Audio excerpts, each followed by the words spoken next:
Hello friends, स्वागत है आप सबका आपके अपने यूट्यूब चैनल पर। आज हम लोग हिस्ट्री के प्रैक्टिस सेट 26 में गुप्त काल से संबंधित 50 क्वेश्चंस को आज हम लोग उसको पढ़ेंगे, ठीक है। और आज ये पार्ट 1 रहेगा। इसके बाद जो है पार्ट 2 भी आएगा। मैं गुप्त काल से संबंधित 100 क्वेश्चंस आपको करवा दूंगी ताकि आपको किसी भी एग्जाम में गुप्त काल से संबंधित कोई भी प्रश्न हो वो छूटने ना पाए।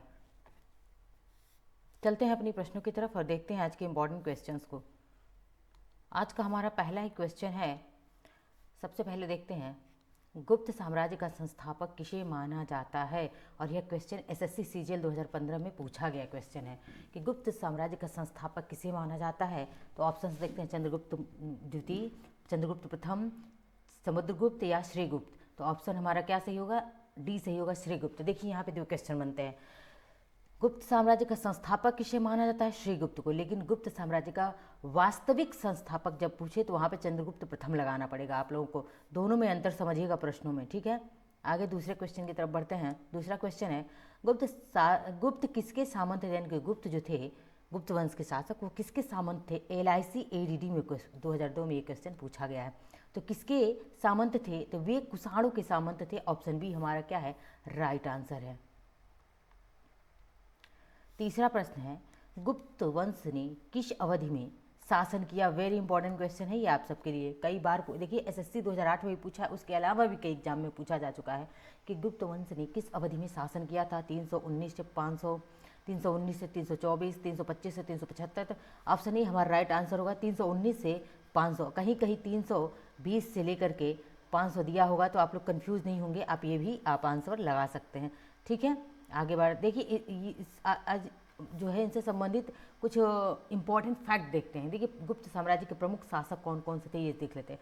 श्रीगुप्त जो गुप्त राजवंश का संस्थापक कहा जाता है, लेकिन चंद्रगुप्त प्रथम को गुप्त शासक का वास्तविक संस्थापक कहा जाता है, ठीक है। यानी कि श्रीगुप्त क्या है, गुप्त राजवंश का संस्थापक, लेकिन वास्तविक संस्थापक चंद्रगुप्त प्रथम, जिसने क्या किया था, महाराजाधिराज की उपाधि धारण किया था। बहुत बार पूछा हुआ है कि किसने महाराजाधिराज की उपाधि धारण किया है, तो चंद्रगुप्त प्रथम ने। लगभग 319 से 335 ईसा पूर्व इसने यह उपाधि धारण किया था। समुद्रगुप्त महान विजेता और विस्तारवादी शासक था, और इसे उसके बाद समुद्रगुप्त को भारत का नेपोलियन भी कहा जाता है। चंद्रगुप्त द्वितीय, जिसे विक्रमादित्य की उपाधि धारण किया था इसने, कला और संस्कृत का संरक्षक था, और अब साम्राज्य अपने चरम पर इसके काल में था। गुप्त पूछता है प्रश्न कि किस काल को गोल्डन एज या स्वर्ण युग कहा जाता है, तो गुप्त काल को स्वर्ण युग कहा जाता है। क्यों कहा जाता है, क्योंकि कला, साहित्य, विज्ञान, गणित, खगोल विज्ञान और वास्तुकला अपने चरम सीमा पे था इस समय, ये सारे विषय, इसीलिए गुप्त काल को क्या स्वर्ण काल या गोल्डन एज कहा जाता है। देखिए अब चौथा प्रश्न देखते हैं। चौथा प्रश्न है, मेहरौली में जंग रहित लौह स्तंभ किसने स्थापित किया था। SSC 2012 में पूछा गया प्रश्न है यह। तो गुप्त वंश, सातवाहन या कुषाण, तो गुप्त वंश ने मेहरौली का जो लौह स्तंभ बनवाया है, ठीक है। आगे बढ़ते हैं, देखते हैं पांचवें प्रश्न को। पांचवा प्रश्न है हमारा, पांचवा प्रश्न है कि निम्न में किसके सिक्के संगीत के प्रति उसका प्रेम दर्शाते हैं, यानी कि किस काल ने अपने सिक्के चलाए जो संगीत के प्रति प्रेम दर्शाते हैं। तो SSC 2011 में पूछा प्रश्न है। ऑप्शन सी राइट आंसर है, गुप्त के। क्यों, क्योंकि ना समुद्रगुप्त को जो है उसके सिक्कों पर वीणा बजाते हुए दर्शाया गया है, ठीक है। छठा प्रश्न है, गुप्त काल में किस धातु के सर्वाधिक सिक्के जारी किए गए थे। तो देखिए सर्वाधिक सिक्के बात करें तो सर्वाधिक सोने के सिक्के जारी किए थे, सर्वाधिक, ठीक है। सातवां प्रश्न है, किसके शासनकाल के दौरान अजंता की गुफाएं निर्मित की गई थी। तो ऑप्शन हमारा क्या है, गुप्त काल, कुषाण, मौर्य या चालुक्य। किसके काल में अजंता की गुफाएं निर्मित हुई थी, गुप्त काल में, ठीक है। ऑप्शन ए हमारा क्या है, राइट आंसर है। आगे बढ़ते हैं आठवें प्रश्न की तरफ। आठवां प्रश्न है, गुप्त संवत की स्थापना किसने की थी। देखिए गुप्त संवत की स्थापना किसने किया, चंद्रगुप्त प्रथम, श्रीगुप्त, चंद्रगुप्त विक्रमादित्य या घटोत्कच। तो गुप्त संवत की बात करें, इसकी स्थापना किसने, ऑप्शन हमारा ए राइट आंसर है, चंद्रगुप्त प्रथम। और यह MPPCS 1991 में पूछा गया प्रश्न है, ठीक है। आगे बढ़ते हैं, देखते हैं नवा प्रश्न, इतिहासकार VA स्मिथ ने किसकी विजयों से प्रभावित होकर उसे भारत का नेपोलियन कहकर पुकारा था। इनके भारत का नेपोलियन किसे कहा जाता है, तो समुद्रगुप्त को कहा जाता है। किसने कहा, VA स्मिथ ने कहा, ये भी याद रखिएगा, और BPSC 2015 में पूछा गया प्रश्न है यह, ठीक है। 10वां देखते हैं। 10वां प्रश्न है, इलाहाबाद स्तंभ अभिलेख, यानी कि जिसे प्रयाग प्रशस्ति भी कहते हैं, निम्नलिखित में से किस एक से संबंधित है। IAS प्री 2008 में पूछा गया प्रश्न है। और किससे संबंधित है यह, महापद्मनंद से, चंद्रगुप्त मौर्य से, अशोक या समुद्रगुप्त से। तो प्रयाग प्रशस्ति हरिशरण ने लिखा है, और ये समुद्रगुप्त की विजयों का वर्णन है इसमें। ऑप्शन डी हमारा क्या है, राइट आंसर है। 11वां प्रश्न है, समुद्रगुप्त के प्रयाग प्रशस्ति में कौशल के शासक का नाम क्या था? तो कौशल के शासक, यह छत्तीसगढ़ पीसीएस में पूछा गया प्री 2017 में। शिवगुप्त, सोमेश्वर या महेंद्र या महिपाल, तो क्या नाम था? ऑप्शन हमारा इसमें सी राइट आंसर है। ठीक है, सी राइट आंसर है इसमें। आगे बढ़ते हैं, देखते हैं 12वें प्रश्न को। समुद्रगुप्त के प्रयाग प्रशस्ति स्तंभ पर निम्नलिखित में से किसका लेख मिलता है? तो किसका, ये वेरी इंपॉर्टेंट क्वेश्चन। देखिए ये यूपी आर ओ प्री 2016 में पूछा और बहुत ही इंपॉर्टेंट क्वेश्चन है ये कि किसका उल्लेख मिलता है प्रयाग प्रशस्ति में? जहांगीर का। और जहांगीर ने क्या किया था? न्याय की सोने की घंटी लगवाई थी इसने। ठीक है, कहाँ पे? आगरे में लगवाई थी। 13वां प्रश्न है, निम्नलिखित उपाधियों में से कौन सी एक समुद्रगुप्त से संबंधित नहीं है? समुद्रगुप्त को बहुत उपाधियां दी गई, इनमें से कौन सा एक संबंधित नहीं है? और यह पीसीएस 2007 में पूछा गया है। लिच्छवी दौहित्र कहा जाता है, सर्वराज्यता कहा जाता है, अश्वमेघ पराक्रम कहा जाए, विक्रमादित्य। विक्रमादित्य चंद्रगुप्त द्वितीय की उपाधि है। ठीक है, समुद्रगुप्त की नहीं, याद रखिएगा। ऑप्शन डी हमारा क्या है? राइट आंसर है। बढ़ते हैं 14वें प्रश्न की तरफ। कह रहा है, इलाहाबाद स्तंभ अभिलेख किसने बनवाया था? एसएससी 2015 का पूछा प्रश्न है यह। महासेन, वीरसेन, विष्णुसेन या हरिसेन? हरिसेन ने प्रयाग प्रशस्ति लिखा है और इसमें जो है समुद्रगुप्त के विजयों का वर्णन है कि किस किस राज्यों को समुद्रगुप्त ने जीत लिया था। 15वां प्रश्न है, समुद्रगुप्त की सैनिक उपलब्धियों का वर्णन उसके किस स्तंभ अभिलेख में उपलब्ध है? बीपीएससी 2008 में पूछा गया है। एरड़, गया या फिर नालंदा या प्रयाग, तो किसमें है?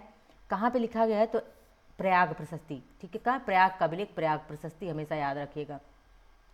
16वां प्रश्न है, निम्न में से किस गुप्त राजा का एक अन्य नाम देवगुप्त था? यूपी पीसीएस 2007 में पूछा है, किसका नाम देवगुप्त था? तो देखिए, समुद्रगुप्त, चंद्रगुप्त द्वितीय, कुमारगुप्त, या इनमें से कोई नहीं, तो ऑप्शन बी राइट आंसर है, चंद्रगुप्त द्वितीय। इसका नाम विक्रमादित्य भी था और देवगुप्त भी इसका अन्य नाम था, याद रखिएगा। 17वां प्रश्न है, गुप्त राजा जिसने विक्रमादित्य की पदवी ग्रहण की थी वह कौन है? तो वह कौन था? चंद्रगुप्त द्वितीय, यानी कि सी राइट आंसर है और एसएससी 2006 में पूछा गया यह प्रश्न है। देखिए सारे प्रश्न कितने इंपॉर्टेंट हैं।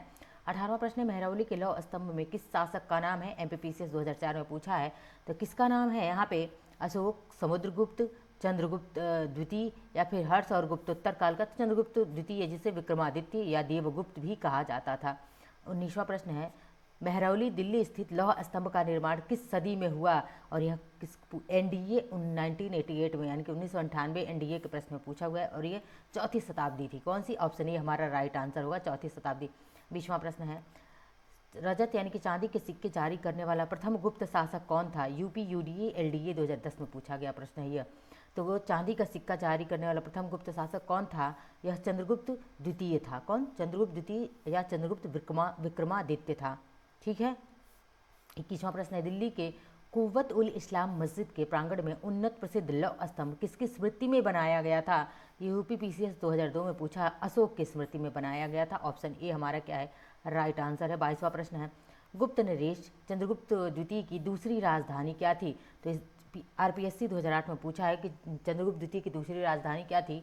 तो उज्जैन, मालवा, सौराष्ट्र या मेहरौली? उज्जैन थी। क्या थी? उज्जैन थी। ऑप्शन ए हमारा राइट आंसर होगा। 23वां प्रश्न देखते हैं, प्राचीन भारत में विख्यात चिकित्सक धन्वंतरि ने अपना परामर्श किसके दरबार में दिया था? एसएससी 2006 में पूछा गया प्रश्न है। तो कहाँ पे दिया था धन्वंतरि ने? चंद्रगुप्त द्वितीय के दरबार में। ठीक है, ऑप्शन सी क्या है? राइट आंसर है। 24वां प्रश्न है, प्रसिद्ध चीनी यात्री फाहियान ने किसके शासनकाल में भारत की यात्रा की? बीपीएससी 2018 में पूछा है। फाहियान किसके समय में आया था? तो ऑप्शन बी राइट आंसर है, चंद्रगुप्त विक्रमादित्य या चंद्रगुप्त द्वितीय के काल में आया था। ठीक है, फाहियान किसके काल में आया था? तो चंद्रगुप्त द्वितीय के काल में।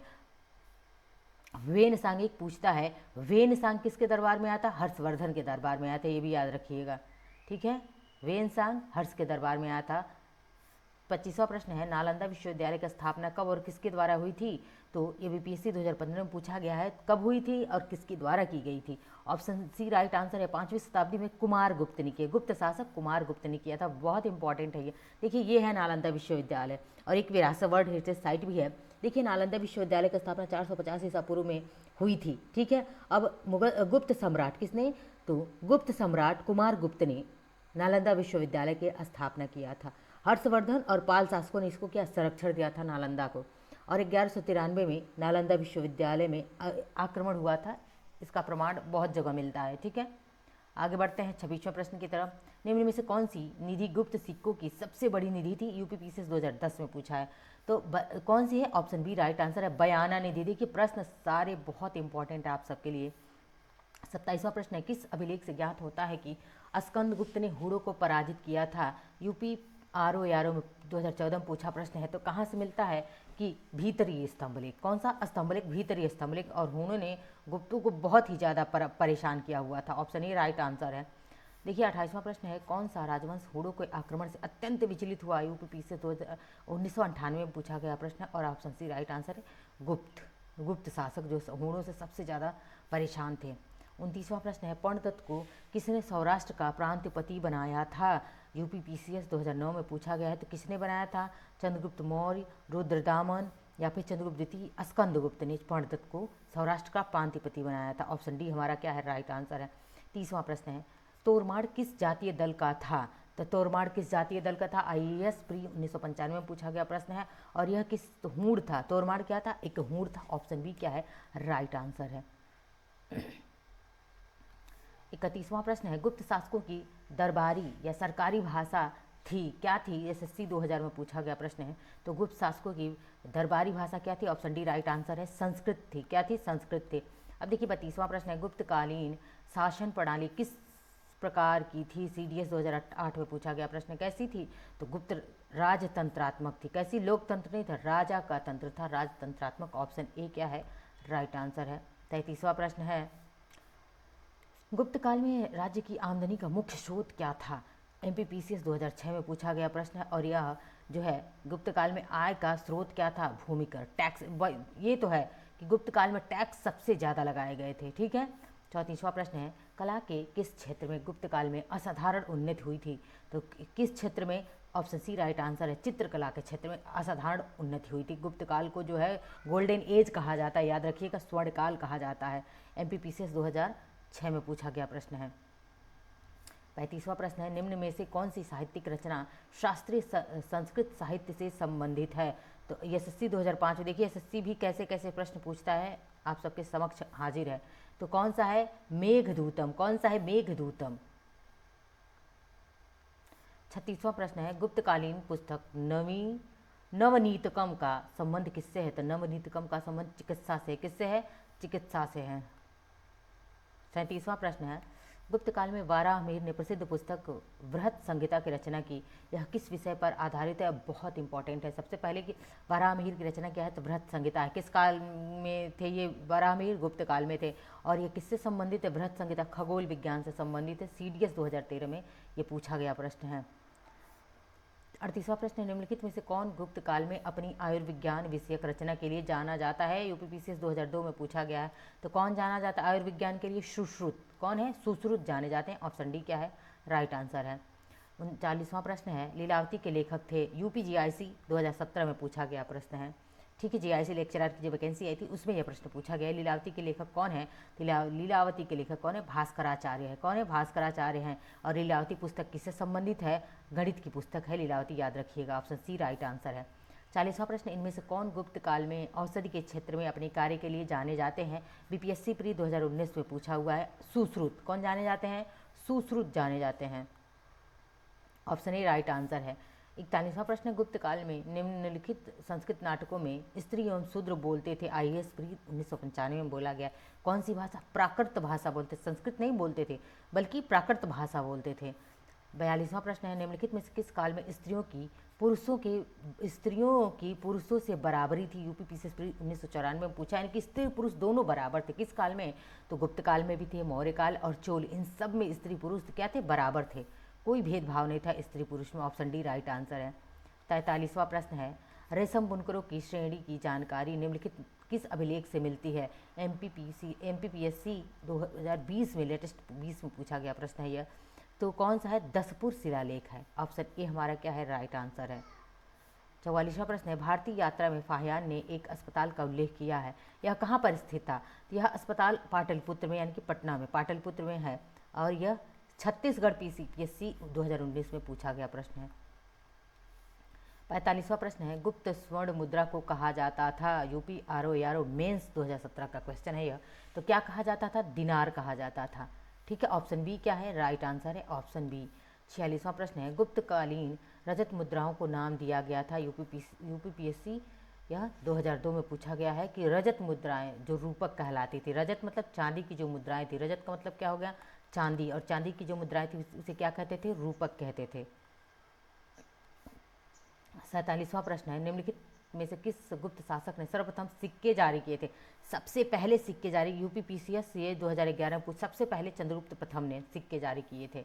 ठीक है, ऑप्शन ए क्या है, राइट आंसर है। देखिए 48वां प्रश्न है, गुप्त काल में गुजरात, बंगाल, दक्कन एवं तमिल राज्य में स्थित केंद्र किससे संबंधित थे। आरपीएससी 2010 में पूछा है, ये किससे थे, तो यह ऑप्शन ए राइट आंसर है, वस्त्र उत्पादन से। आज भी जो ये क्षेत्र है वस्त्र उत्पादन में आगे हैं। ठीक है, 49वां प्रश्न है आज का, निम्नलिखित में से कौन सा नगर गुप्त शासन काल में रेशमी वस्त्र का सर्वोत्तम उत्पादक था। एनडीए 2012 में पूछा गया प्रश्न है कि रेशमी वस्त्र उस समय कहाँ बनते थे, पाटलिपुत्र यानी कि वर्तमान पटना में बनते थे। ठीक है, आगे देखते हैं आज का अंतिम प्रश्न है 50वां प्रश्न, गुप्त काल में किस धातु के सर्वाधिक सिक्के जारी किए गए थे। एसएससी 2008 में पूछा गया प्रश्न है, तो सोने के सर्वाधिक सिक्के गुप्त काल में जारी किए गए थे। ऑप्शन ए हमारा राइट आंसर है। ये थे आज के इंपॉर्टेंट क्वेश्चन, इसका पार्ट 2 बहुत ही जल्द आएगा जिसमें 50 से भी ज़्यादा क्वेश्चन होंगे। ठीक है, मिलते हैं नेक्स्ट लेक्चर में, धन्यवाद।